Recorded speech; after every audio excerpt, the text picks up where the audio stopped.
बच्चों, स्वागत है आपका हमारे इस YouTube चैनल यूपी फिजिक्स 11 में। जैसा कि आप लोगों ने हमारे पिछले वीडियो में देखा होगा कि मैंने उसमें प्रोजेक्टाइल मोशन, प्रक्षेप गति को समझाने की कोशिश की थी और उम्मीद है कि आपको समझ में आया होगा। उसकी जो मेन बातें हैं ब्रीफली हम उसको फिर से बताते हैं, क्योंकि उसी के आधार पर आप न्यूमेरिकल यानी आंकिक प्रश्न हल कर पाएंगे। देखिए, फिजिक्स के साथ क्या है कि आंकिक प्रश्न हर चैप्टर में होते ही हैं। अतः ऐसा नहीं सोचना है कि हम आंकिक प्रश्न न समझें तो भी हमारा काम चल जाएगा। देखिए, काम खाली नहीं चलाना है, आपको अच्छा परफॉर्म करना है। तो जो हम बेसिक क्वेश्चन समझाते हैं, हम देखिए ज़्यादा कोई हाई फाई वाले क्वेश्चन ले ही नहीं रहे हैं। कम से कम जो हम क्वेश्चन समझा रहे हैं, जो बेसिक क्वेश्चन हैं, उनको तो आना ही चाहिए। और वैसे ही क्वेश्चन परीक्षा में भी पूछे जाते हैं। तो हम कवर करना चाहते हैं कि जो बेसिक क्वेश्चन हैं वो आपको समझ में आ जाएं और उस तरह के और भी क्वेश्चन यदि मान लिया परीक्षा में आते हैं तो कर सको। तो हमारा पर्पज है कि आपको जो है बहुत हाई फाई ले जाना नहीं है, हमें बेसिक चीजें बिल्कुल क्लियर हो जानी चाहिए। यदि आपके फंडामेंटल क्लियर हो गए तो समझो कि आपने बहुत कुछ सीख लिया है। इसलिए न्यूमेरिकल आंकिक प्रश्नों को उसी तरह से समझने की कोशिश करिए जिस तरह से थ्योरी पार्ट समझ रहे हैं, और हमेशा पूरा वीडियो देखिए, जिससे कि जो है आपको एक लय के साथ पूरी बात समझ में आ जाए। ऐसा नहीं कि थोड़ा देखा, नहीं समझ में आ रहा, छोड़ दिया। अरे समझ में आएगा जब देखोगे पूरा, तब ना। तो थोड़ा एक बार में कम समझ में आया, दोबारा भी देख सकते हो, तिबारा भी देख सकते हो, है ना। तो ये आपको, और ये जो है आप नोट भी कर सकते हैं अपनी कॉपी पर, एक तरह से नोट्स भी तैयार हो जाएंगे। और जब हम वीडियो अपलोड करते हैं तो उसके डिस्क्रिप्शन में कुछ थोड़ा बहुत हम थ्योरी पार्ट भी लिखते हैं, पूरा तो नहीं लिखा जा सकता। अब जैसे न्यूमेरिकल हैं, ये आंकिक प्रश्न है, इनको लगाया तो नहीं जा सकता वहां पर। तो जो है बेसिक बातें पहले समझ लीजिए, फिर हम कुछ न्यूमेरिकल प्रश्न आज डिस्कस करेंगे। तो देखिए कि जब कोई वस्तु को जो है प्रक्षेपित किया जाता है पृथ्वी की सतह से, ये उसका प्रक्षेप पथ हो गया। अब ये उसका वेग है u। मान लिया थीटा कोण पर वस्तु को फेंका गया है ऊपर की ओर, तो इस u के दो आयताकार घटक हो जाएंगे, क्योंकि ये वस्तु जो है एक साथ दो दिशाओं में चल रही है। कैसे? x अक्ष के अनुदिश भी चल रही है, यानी आगे की तरफ भी जा रही है, और कुछ ऊपर की तरफ भी जा रही है, मतलब बाई अक्ष की तरफ भी गति कर रही है। तो एक साथ दो कोऑर्डिनेट, दो निर्देशांक बदल रहे हैं, इसीलिए ये जो है द्विविमीय गति है। तो यहां पर जो u है, उसका जो क्षैतिज घटक हम निकालते हैं, क्षैतिज घटक वो होता है u cos थीटा, इधर वाला, इसको हम ux बराबर u cos थीटा कहते हैं।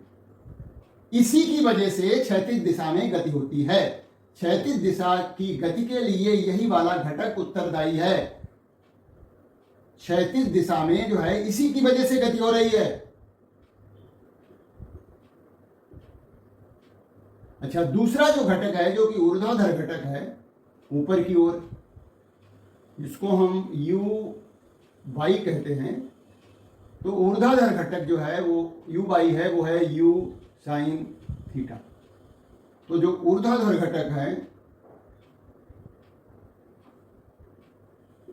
u sin थीटा है, इस घटक की वजह से वस्तु ऊपर की तरफ जा रही है, ऊपर की ओर गति हो रही है।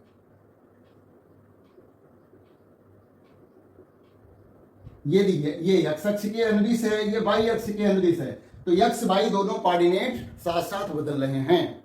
अच्छा, यहां पर एक बात और ध्यान रखनी है कि ये जो क्षैतिज घटक है ये परिवर्तित नहीं होगा। क्यों नहीं परिवर्तित होगा? मैंने बताया है कि क्षैतिज दिशा में कोई बल नहीं लग रहा है, बल लग रहा है ऊर्ध्वाधर दिशा में, पृथ्वी का गुरुत्वाकर्षण लग रहा है। तो ये जो है क्षैतिज घटक नियत है। हमने मान लिया है कि वायु का कोई घर्षण नहीं है, तो ये क्षैतिज घटक नियत है। तो ये कोई वस्तु यदि यहां से चल करके ओ बिंदु से चल करके ए बिंदु पर पहुंचती है, जो कि पथ का सबसे उच्च बिंदु है, फिर बी बिंदु पर पहुंच जाती है, तो ए बिंदु पर पहुंचकर वस्तु का वेग कौन सा शून्य हो जाएगा? ऊर्ध्वाधर घटक। यानी ऊर्ध्वाधर घटक जो है वो यहां पर शून्य हो जाएगा। दो घटक यहां पर हम माने तो कौन कौन से हुए? एक तो हुआ वी एक्स हुआ और दूसरा हो गया वी वाई। तो वी एक्स तो बदलता ही नहीं है, वो तो यू कॉस थीटा ही रहेगा और ये जो है शून्य हो जाएगा। हाईएस्ट पथ के सबसे उच्चतम बिंदु पर कौन सा वेग शून्य होता है? वी वाई, ऊर्ध्वाधर घटक शून्य हो जाता है। और फिर आगे जब बढ़ती है वस्तु तो वी वाई जो ऊर्ध्वाधर घटक है वो फिर से बढ़ने लगता है, और जबकि यू एक्स मतलब जो हमारा क्षैतिज घटक है वो स्थिर रहता है। ये बात हमें बिल्कुल समझ में आनी चाहिए। जितने समय में वस्तु ओ से बी दूरी तय करती है, क्यों ओ से बी जा रही है? क्षैतिज घटक की वजह से जा रही है। उतने ही समय में वस्तु जो है उसको हम ओ से बी तक जाने में लगा के समय जो है उसको हम उड्डयन काल कहते हैं, टाइम ऑफ फ्लाइट कहते हैं। ये जो पथ है वो पैराबोलिक पथ है, परवलयाकार है, ये भी मालूम होना चाहिए। परवलय का समीकरण प्राप्त होता है, इसलिए हम कहते हैं कि जो है इसका पथ, प्रक्षेप गति का पथ परवलयाकार है। तो ये कुछ बेसिक चीजें हमें मालूम होनी चाहिए। किसी बिंदु पर हमें वेग प्राप्त करना है, इस बिंदु पर या सी बिंदु पर वेग प्राप्त करना है या डी बिंदु पर प्राप्त करना, कहीं भी प्राप्त करना है, तो इस बिंदु पर हमें क्या करना पड़ेगा? उसका क्षैतिज वेग पता करिए जो कि नियत रहेगा, और जो ऊर्ध्वाधर वेग है वो पता कर लीजिए। ऊर्ध्वाधर वेग जो है वो समय के साथ बदल रहा है, तो ये क्षैतिज वेग जो कि नियत है, ऊर्ध्वाधर वेग पता कर लीजिए, और फिर किसी भी समय पर v बराबर हो जाएगा v एक्स का वर्ग प्लस वी वाई का वर्ग, क्योंकि ये दोनों लंबवत हैं आपस में। तो जो हमारा नेट वेग है वो इस तरह से निकलेगा। इसका मान u cos थीटा ही रहेगा, इसका बदल जाएगा, ये निकाल सकते हो। वी वाई का मान पता करिए। कौन सी समीकरण लगाएंगे? पहली समीकरण लगाइए, और वी वाई बराबर हो जाएगा U Y minus G T. इससे जो है किसी दिए गए समय पर प्रक्षेप का क्या वेग होगा वो पता लग जाएगा। चलिए अब हम प्रश्नों को देखते हैं। मैंने कुछ सूत्र जो डिस्कस किए थे वो हमने यहां पर लिख भी रखे हैं, और इस तरह से आपको पूरा माइंड में सारे सूत्र होने चाहिए। देखिए यहां पर हमने कुछ प्रश्न नोट कर रखे हैं, इन्हीं को हम डिस्कस करते हैं। कोशिश की है कि हर तरह के प्रश्न हम ले लें, ठीक है, और समझाने की कोशिश करें। तो देखिए यहां पर पहला प्रश्न है, एक पत्थर पृथ्वी तल के क्षैतिज से 45 डिग्री के कोण पर 49 मीटर पर सेकंड की चाल से ऊपर की ओर फेंका जाता है। पत्थर की क्षैतिज परास की गणना कीजिए। क्षैतिज परास का मतलब आर। यहां पर प्रश्न एक है, और वो क्या है देखिए, चित्र बना के समझिए। ये 45 डिग्री के कोण पर, इस तरह से ये कोण 45 डिग्री का है और 49 मीटर पर सेकेंड के वेग से फेंका गया। तो ये इसका ये यहां पर आएगा, ये आर पता करना है, क्षैतिज परास ज्ञात करनी है, और जी का मान 9.8 मीटर पर सेकेंड वर्ग लेना है। तो अब इसमें क्या होगा कि देखिए, या तो सूत्र लगा दीजिए, नहीं तो ये भी बात हुई थी कि जब कोई प्रक्षेप 45 डिग्री पर फेंका जाता है, क्षैतिज से 45 डिग्री पर फेंका जाए, तो उसका क्षैतिज परास अधिकतम होता है। ये भी याद रखिए, 45 डिग्री कोण पर, क्षैतिज के साथ 45 डिग्री के कोण पर कोई प्रक्षेप जब फेंका जाएगा तो उसका जो परास होगा, उसकी रेंज जो होगी वो अधिकतम होगी, क्योंकि साइन 2 थीटा यानी का मान, यानी 2 थीटा कितना हो जाएगा? 90 डिग्री हो जाएगा। थीटा गुणा 2 2 थीटा, यानी 45 गुणा 2 90, और साइन 90 जो है अधिकतम होता है। तो परास का सूत्र ये लिखा हुआ है, देखिए R बराबर होता है यू स्क्वायर साइन 2 थीटा बटे जी। ये है, वैसे तो हम यहां पर मान लगा दें 2 थीटा, है ना, या फिर हम R बराबर यू स्क्वायर बाई जी कर लें, क्योंकि 2 थीटा का मान 1 हो जाएगा। तो हमें क्या करना है, u का मान 49 है, 49 गुणा 49 गुणा साइन 90 डिग्री हो गया 2 थीटा बटे g की वैल्यू 9.8 लेनी है।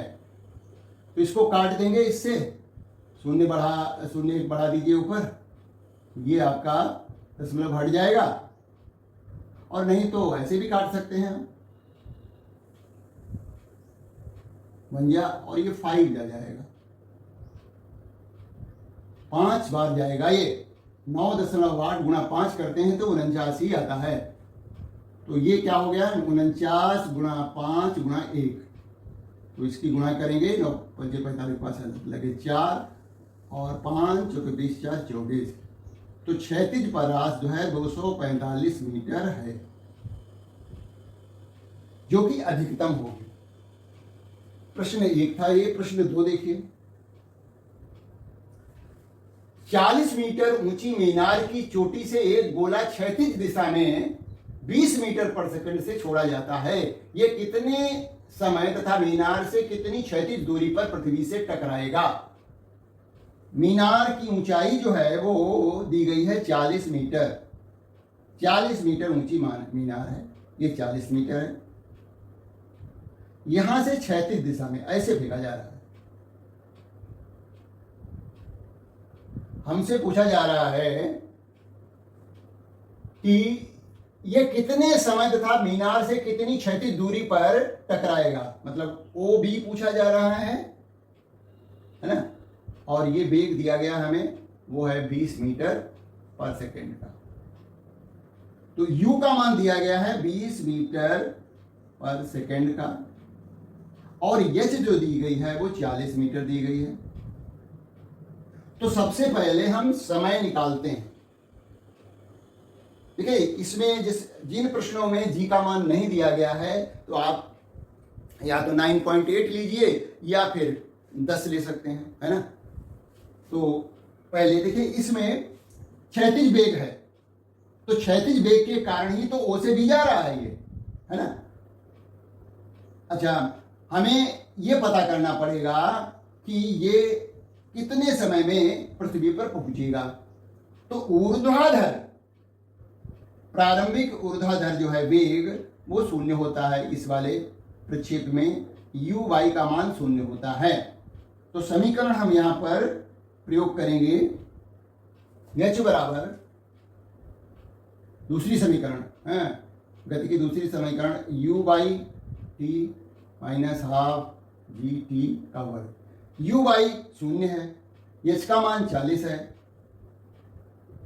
ये 0 हो गया, माइनस 1/2 10 गुणा टी का वर्ग, ये हो गया हाफ जी टी स्क्वायर। तो ये जो है 5t स्क्वायर बराबर हो गया 40 के, तो t स्क्वायर बराबर हो गया 40/5 के, 5 5 5 8 40। तो t का मान, t स्क्वायर बराबर हो गया 8 के, तो t बराबर हो गया वर्गमूल 8, मतलब 2√2, 2 वर्गमूल 2 हो गया। अब हमें कितने समय तो पता लग गया, ये इतने सेकंड के बाद ये जो है टकराएगा पृथ्वी से। इसका हम √2 का मान रख दें, 1.4 अप्रॉक्सीमेट रख सकते हैं इसका √2 का, तो हमें दशमलव में मान पता लग जाएगा 1.2। वैसे तो 1.432 होता है। अच्छा, अब हमें दूसरी बात जो निकालनी है, क्षैतिज दूरी पता करनी है, ओ भी पता करना, रेंज पता करनी है। तो जैसा कि बताया गया है कि ये क्षैतिज दिशा में क्यों जा रहा है, इस वेग के कारण जा रहा है, और कितना समय ले रहा है, 2 √2, 2 वर्गमूल 2 सेकंड के बाद टकरा रहा है। तो इसको ए से बी जाने में इतना समय लग रहा है, तो इसका मतलब यह हुआ कि एक्स अक्ष के अनुदिश जो दूरी तय हो रही है वो भी तो 2 सेकंड में तय हो रही है। तो ओ भी दूरी तय करने में भी इतना ही समय लग रहा है जितना कि यहां इस बिंदु से बी तक पहुंचने में लग रहा है, ठीक उतना ही समय ओ से बी जाने में भी लग रहा है। क्षैतिज जितनी देर में वो ऊर्ध्वाधर दूरी तय कर रहा है उतनी ही देर में तो वो क्षैतिज दूरी भी तय कर रहा है। तो ये याद रखिए, समय इतना ही लगेगा। तो अब हम क्या निकालेंगे, क्षैतिज परास जिसको कहते हैं।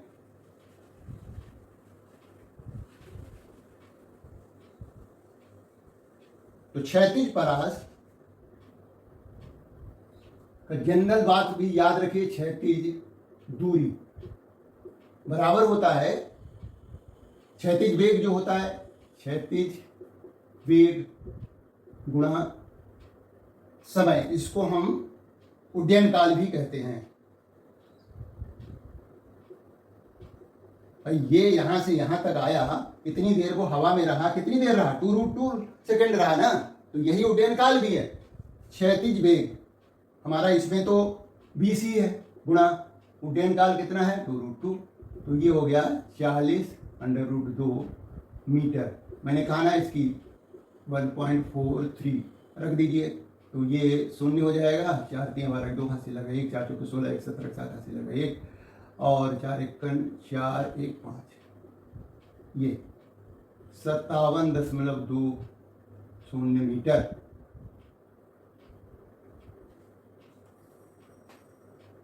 तो इस तरह से दशमलव में भी निकाल सकते हैं।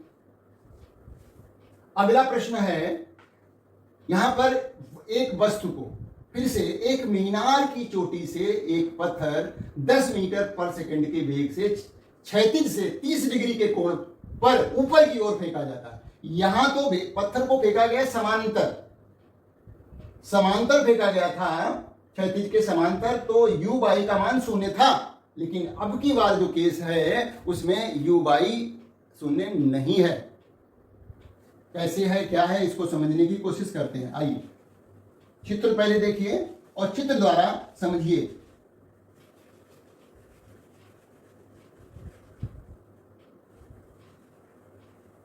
हाँ जी, देखिए एक मीनार है, हिमालय मीनार है, प्रश्न 3 है। ये मीनार की चोटी से क्षैतिज रेखा ये हो गई, इससे 30 डिग्री के कोण पर ऐसे फेंका जा रहा है।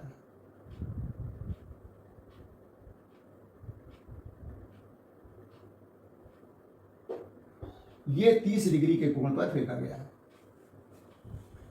और वेग u बराबर है 10 मीटर पर सेकेंड। ये और वह मीनार से के आधार से 10 वर्गमूल 3 मीटर की दूरी पर पृथ्वी से टकराता है। मीनार की ऊंचाई याद करनी है हमें इस बार, ये ऊंचाई याद करनी है। तो देखिए ये जो दूरी दी गई है 10 मीटर, यानी हमें r का मान दिया गया है, r वो दिया गया 10√3। इसके घटक निकाल लीजिए। देखिए u(x) बराबर हो गया u cos थीटा, और वो हो गया हमारा 10 मीटर और cos 30 डिग्री, 10 गुणा √3/2 5√3, ये इसका ux हो गया। u(y) बराबर हो जाएगा u sin थीटा, जो कि देखिए ux इधर होगा और u(y) ऊपर की तरफ होगा, और u का मान 10 है, sin 30 डिग्री जो कि 10 गुणा 1/2 यानी 5 आ गया मीटर पर सेकेंड, ये हुआ, और 5√2 और 5√3 क्षैतिज वेग हुआ, ये ऊर्ध्वाधर वेग का घटक हो गया। अब जैसा कि बताया गया है कि O बिंदु से B बिंदु तक जाने में दूरी जो तय हो रही है वह 10√3 है। तो ये दूरी किस वेग की वजह से तय हो रही है, वो क्षैतिज वेग की वजह से तय हो रही है। और ये क्षैतिज दिशा में कोई बल नहीं लग रहा है, तो वो गति की समीकरण लगाने की जरूरत नहीं। सीधे हमें यदि वो भी दूरी पता करनी हो, जिसको हम परास भी बोलते हैं, वो भी दूरी पता करनी हो, तो क्या करेंगे कि क्षैतिज वेग गुणा वही उड्डयन काल या समय जो होता है, यहां से यहां तक आने में समय लगा, वो पता लगा सकते हैं। तो देखिए ओबी का मान दिया गया है 10√3। क्षैतिज वेग देखिए ये दिया गया है 5√3। समय पता करना है तो t बराबर हो गया 10√3 बटे 5√3। √3 कट गया, 5 दूनी 10, 2 सेकंड लग रहे हैं भाई। 2 सेकंड में वस्तु इस A बिंदु से B बिंदु तक पहुंच रही है और क्षैतिज दिशा में O से B जा रही है उतने ही समय में। तो 2 सेकंड लगाया पत्थर ने। अब हमें मीनार की ऊंचाई ज्ञात करने में कोई दिक्कत नहीं होगी। अब समीकरण दूसरी वाली प्रयोग करेंगे, गति की समीकरण। ये 2 सेकंड समय लगा हुआ है इसको प्रयोग करते हुए। तो देखिए यहां पर यदि हम देखिए साइन कन्वेंशन जो चिन्ह कैसे प्रयोग करते हैं उसको भी ध्यान देना पड़ेगा यहां पर, क्योंकि वस्तु यहां पर ऊपर भी जा रही है फिर नीचे भी आ रही है। तो एक साथ जो है हमें समीकरण का प्रयोग करना है तो क्या करना पड़ेगा, चिन्हों का भी ध्यान रखना पड़ेगा, तब हम एक बार में ही इस प्रश्न को हल कर पाएंगे। तो जरा ध्यान दीजिएगा, यदि हम u बाई को निगेटिव लें ऊपर वाले में, तो नीचे की तरफ जो जिसकी दिशाएं हैं, यानी g जो है क्या होगा, g नीचे की तरफ है तो वो धनात्मक हो जाएगा। नीचे की तरफ h भी है, ये भी धनात्मक हो जाएगा। u बाई ये वाला ऊपर की तरफ ऋणात्मक लिया तो नीचे वाले, नीचे की जिनकी दिशाएं हैं, नीचे की दिशाएं किसकी हैं, गुरुत्वीय त्वरण नीचे की ओर है, और h इस बिंदु से जो मीनार की ऊंचाई है वो भी नीचे की तरफ है तो वो भी धनात्मक हो गया। तो इस बात का ध्यान में रखते हुए h बराबर -u/ut प्लस हाफ gt², ये समीकरण प्रयोग करेंगे हम। ठीक है, अब h का मान तो निकालना ही है। u बाई का मान जो हमने निकाला था, भूल जाए तो दोबारा निकाल सकते हैं। u बाई क्या है, u बाई बराबर है u साइन थीटा का, है ना। t का मान 2 सेकेंड अभी निकाला था, तो माइनस साइन के साथ u 10 गुणा साइन 30 डिग्री इंटू t कितना है 2 सेकेंड है, प्लस 1/2। g का मान इसमें दिया गया है, तीसरे प्रश्न में 10 लेना है तो 10 ले लिया, इंटू गुणा किया और ये 2 दूनी 4। t का मान कितना है 2 सेकेंड। तो देखिए यहां पर -10 गुणा 1/2 गुणा 2, तो ये कट गया, प्लस का कितना हो गया 20, तो ये हो गया -10 प्लस 20, तो ऊंचाई हो गई 10 मीटर। तो जो मीनार है उसकी ऊंचाई 10 मीटर है। अगला प्रश्न, चौथा प्रश्न देखिए, वो भी कुछ इसी तरह का है। एक पत्थर 10 मीटर पर सेकंड के वेग से क्षैतिज के साथ 30 डिग्री के कोण पर एक मीनार की चोटी से ऊपर की ओर फेंका जाता है। 5 सेकंड के बाद वो जमीन से टकराता है। जमीन से मीनार की ऊंचाई तथा पत्थर की परास की गणना कीजिए। प्रश्न 4,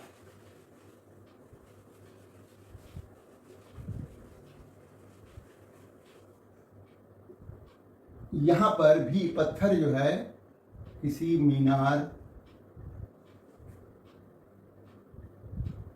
की चोटी से फेंका जा रहा है, क्षैतिज के साथ 30 डिग्री कोण पर ही फेंका जा रहा है ऐसे, और पत्थर ऐसे आकर के गिर रहा है। O A B, ये इसका वेग है 10 मीटर पर सेकेंड, ठीक है ना। 30 डिग्री कोण भी है यहां भी, अब इसके दोनों घटक पता करिए। u, ये क्षैतिज घटक जो है यू एक्स बराबर हो जाएगा u cos थीटा, u 10 है cos 30 डिग्री, लिख दीजिए cos 30 डिग्री पहले। 10 गुणा √3/2, 2 से कट गया तो 5√3 हो गया।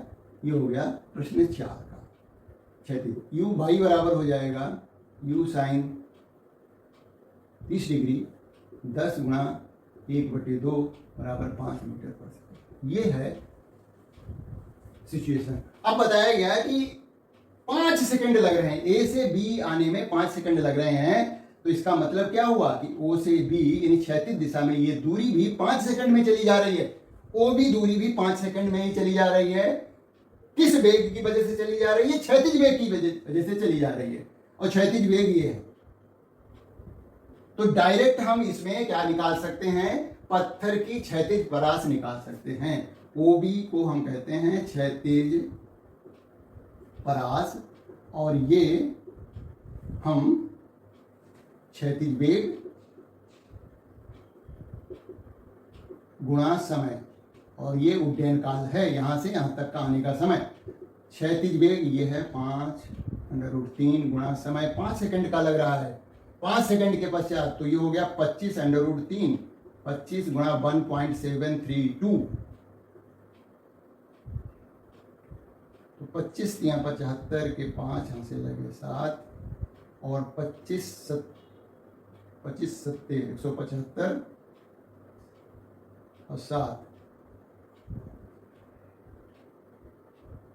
182 से लगे 18, और 25 एक 25 और 18, 8 5 13 3 यहाँ से लगा 1 4 45। ये इतने मीटर इसका आंसर हो गया। क्षैतिज परास पता लग गई है। यहां पर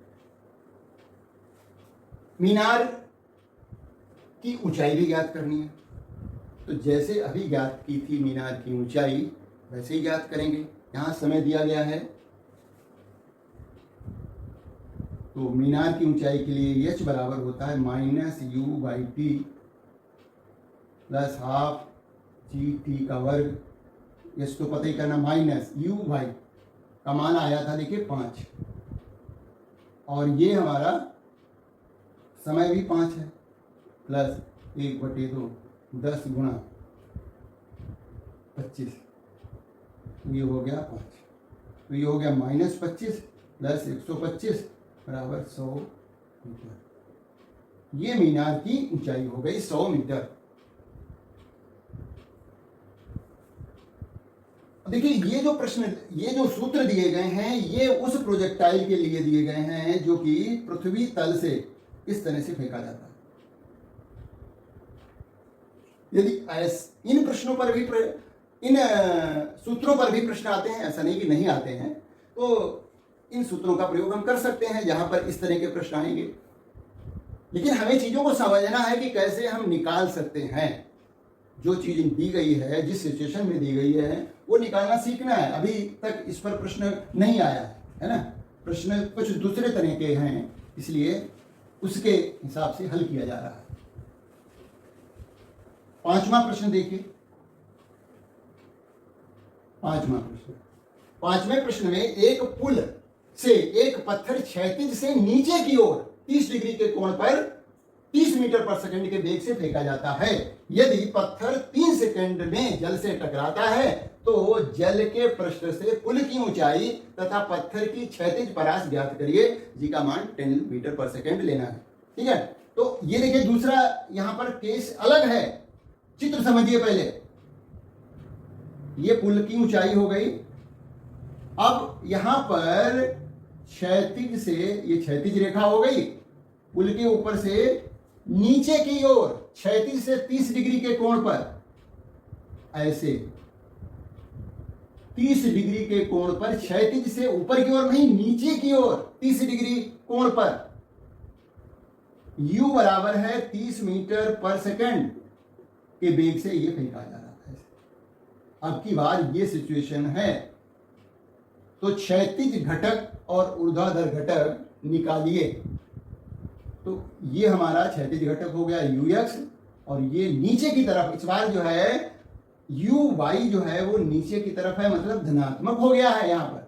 तो यू यक्स बराबर हो गया यू कॉस 30 डिग्री और यू का मान है 30, कॉस 30 डिग्री का मान √3/2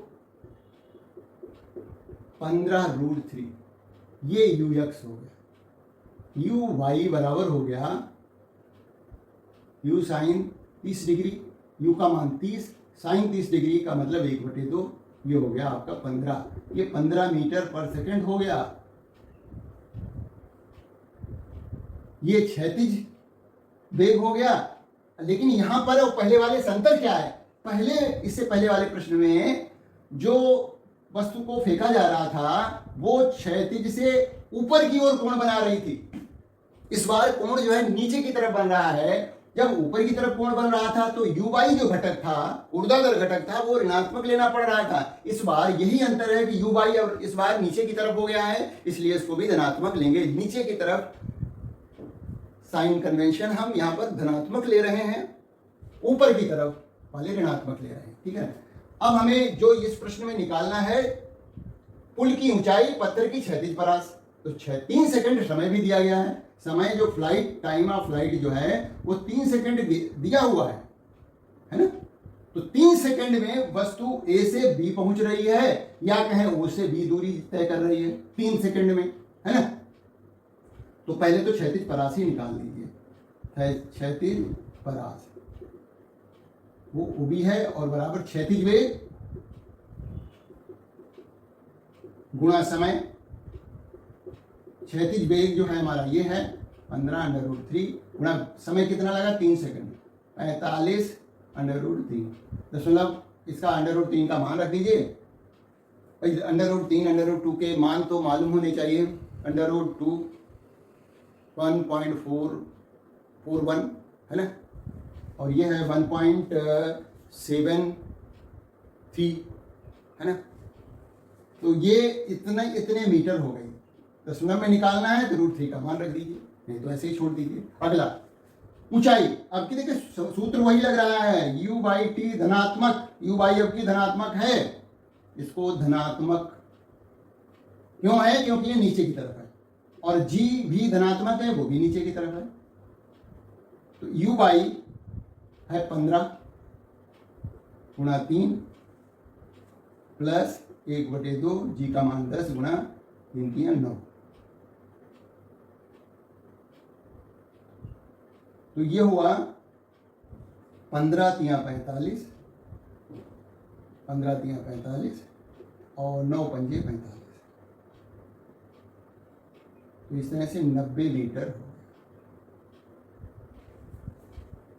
बस इतना ही अंतर है। इससे वाले प्रश्नों में क्या था कि यू वाई वहां पर ऋणात्मक होता था, यहाँ नीचे की तरफ होने की वजह से ये धनात्मक हो गया है। और हमने यू वाई का मान पहले ही निकाल लिया है 15 मीटर पर सेकंड, और समय 3 सेकंड दिया हुआ। तो ये वैल्यू रख करके हमने इसको हल कर लिया है। ये 3 का वर्ग 9 यहाँ पर लिखा, तो 90 मीटर ऊंचाई हो गई। ठीक है, अब देखिए छठा प्रश्न, देखिए जो कि आज का अंतिम प्रश्न है। ये भी बिल्कुल अलग है प्रश्न।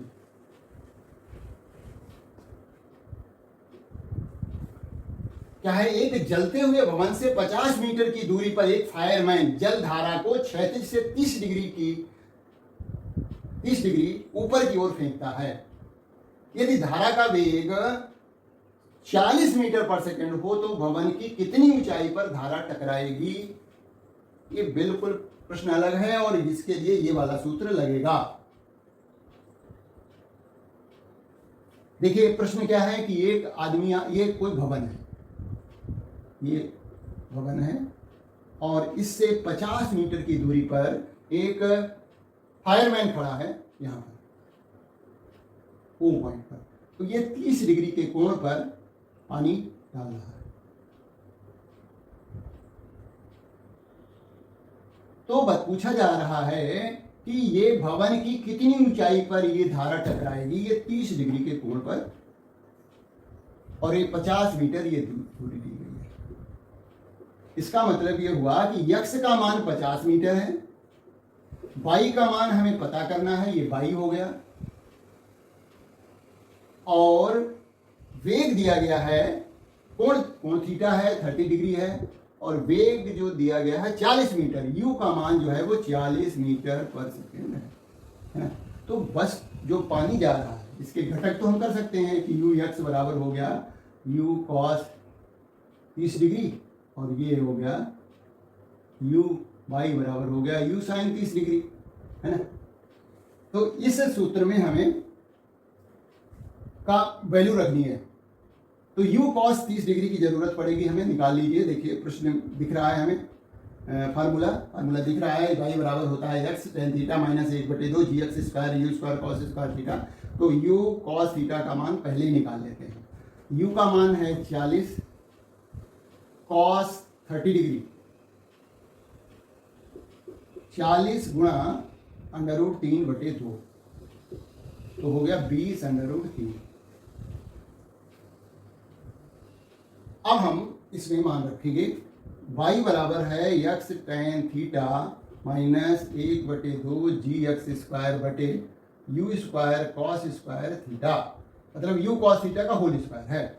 वैल्यू रखिए, y का मान तो पता ही करना है, x 50 मीटर दूर है, tan 30 डिग्री है ना, tan 30 डिग्री का मान होता है 1/tan 30, थीटा का मान कितना 30 डिग्री है, और tan 30 डिग्री का मान tan 30 डिग्री होता है 1/√3, तो ये होगा 1/√3 माइनस 1/2, जी का मान 10, x का मान हमें मालूम है 50 मीटर है, तो ये हो गया 50 का वर्ग 2500 हो गया, बटे u square cos square theta का मतलब है इस यू कॉस थीटा का होल स्क्वायर, इसका होल स्क्वायर करिए, इसका होल स्क्वायर करना है, क्योंकि you square cos square theta का मान यहां लिखना है, तो इसका होल स्क्वायर करिए, तो 20 का वर्ग हो गया 400, 20 गुणा 20, और √3 गुणा √3 है ना, √3 गुणा √3, वर्गमूल 3 गुणा वर्गमूल 3 यानी 3 हो गया,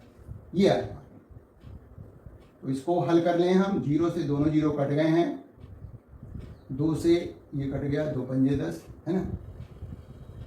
तो देखिए इसको हम कैसे हल करेंगे, 50/√3 माइनस ये 25 तियाँ 75 है ना, नहीं 25 पंजे 125 हुआ, 25 पंजे 125/3। अब यहाँ पर जरूर हमें दिक्कत थोड़ी हो रही है, √3 है आया हुआ है, तो इसको कैसे हल करते हैं मालूम होगा, तो इसको हल करिए, 50/√3 है, तो √3 गुणा √3 कर दीजिए ऊपर नीचे, और 125/3 भाग दे लीजिए, तो कितना आएगा, इसको दशमलव में निकाल लीजिए, 3 चौके 12 है ना, 3 1 3 2, लगभग 7 बार चला गया, 41.7 हो गया। इसको हल करेंगे तो आ जाएगा 50√3/3 माइनस 41.7। अब इसका 50 गुणा 1.73/3 लिख दीजिए, माइनस 41.7। क्या है, इसको अभी काट लीजिए, लगभग कट कर लीजिए, तो लगभग में 3 1 3, और इसको कट करेंगे तो ये दशमलव 3 5 15 2 17 23 हुए, और 3 7 21, और 3 8 24 ले जाएं तो लगभग हो जाएगा 3 8 24, तो 5 8 आ गया, गुणा कर लीजिए इसको, तो ये हो जाएगा 0, 5 8 40, 0 से लगे 4, और 5 चौके 20 4 24 है ना। देखिए 5 से गुणा, एक तो 0 लगा दिया, 5 8 40 से लगे 4, और ये 5 पंजे 25 और 4 29, ये आया माइनस। देखिए छोटी मोटी कोई मिस्टेक हो गई हो कैलकुलेशन में, उसको जरूर ध्यान देना है आप, है ना। ये कुछ ऋणात्मक आ रहा है, ऋणात्मक वैसे आना नहीं चाहिए था, ये ऋणात्मक क्यों आ रहा है इसको जरा चेक करते हैं। तो देखिए हमारा जो, फिर से एक बार देख लेते हैं, ये हमारा आया था x tan थीटा, x का मान 50 है, टेन थीटा का मतलब है √3 -1/2 जी का मान 10 है, और यक्स का मतलब 2500 हो गया बटे यू स्क्वायर। यू का मान जो हमारा हमने निकाला था, वो यू का मान दिया गया था, कितना था, 40 मीटर पर सेकेंड। तो 40 गुणा cos 30 डिग्री, cos 30 डिग्री होता है √3/2 का वर्ग करना है। तो ये हमारा कट के हो गया था इतना। तो ये देखिए, ये तो हो गया इतना, और इसको हल किया था, इसको देखिएगा तो 2 पंजे 10 हो गया, तो ऊपर आया था 5 गुणा 2500 बटे 400 गुणा 3, 2 कट गए तो 12 बचा नीचे, और ऊपर है 125/12। तो 125/12 जो करेंगे, 25/12, 12 हाँ ये गलत है, ये जो है, ये जो मान आया है वो थोड़ी मिस्टेक हो गई है। देखिए इसको जरा समझ लीजिए फिर से, 1 मिनट, कुछ मिस्टेक हो गई थी, फिर से देखिए जरा। y बराबर है x tan theta minus half g x square बटे u square cos square theta. देखिए x का मान कितना है, 50 है, और ये हमारा मान tan 30 डिग्री माइनस 1/2, 10 गुणा 50 है ना, बटे यू स्क्वायर। देखिए यू कॉस थीटा का मान हमने पहले ही निकाला है, यू कॉस थीटा का मान, यू का मान 40 है, cos 30 डिग्री, ठीक है ना, cos 30 डिग्री वो आया 40 गुणा √3/2, 20√3, तो 20√3 आया है ना। तो हम यहाँ पर 20√3 का वर्ग कर देंगे। कुछ मिस्टेक हो गई थी, ध्यान नहीं दिया, पता नहीं। तो ये हो गया 50/√3 माइनस 2 पंजे 10, तो ये हो गया 5 गुणा 2500 बटे 400 गुणा 3, 0 0 कट गया, तो ये 50/√3 बटे √3 गुणा √3, इसको हल किया माइनस 125/12, तो ये हो गया 50 गुणा 1.73/3 माइनस, देखिए 125/12 आ रहा था, पता नहीं वो कैसे आ गया, तो इसको भाग दे दीजिए 12 से, तो 12 दशामन 120, 5 बचा, और 12 36, 12 4 48, इतना करीब आ गया, 10.4 है ना। क्योंकि ऋणात्मक आ गया था तो तुरंत पता लग गया कि ये जो है कुछ मिस्टेक हो गई है। इसको काट दिया था हमने, ये इतना आया था, तो 0 और 5 48 से लगे 4 और 5 25 25 4 29 माइनस 10.4, अब आ गया सही एकदम। 29.0 में से 10.4 घटा दिया तो ये बचा 6, और यहाँ बचे 18, तो 18.6 मीटर की ऊंचाई पर जल की धारा टकराएगी। तो ये थोड़ी सी मिस्टेक हो गई थी, वो यहाँ से पकड़ में आ गई। जब ये ऋणात्मक मान आने लगा तो हमने समझ लिया कि कोई चीज छूट गई है।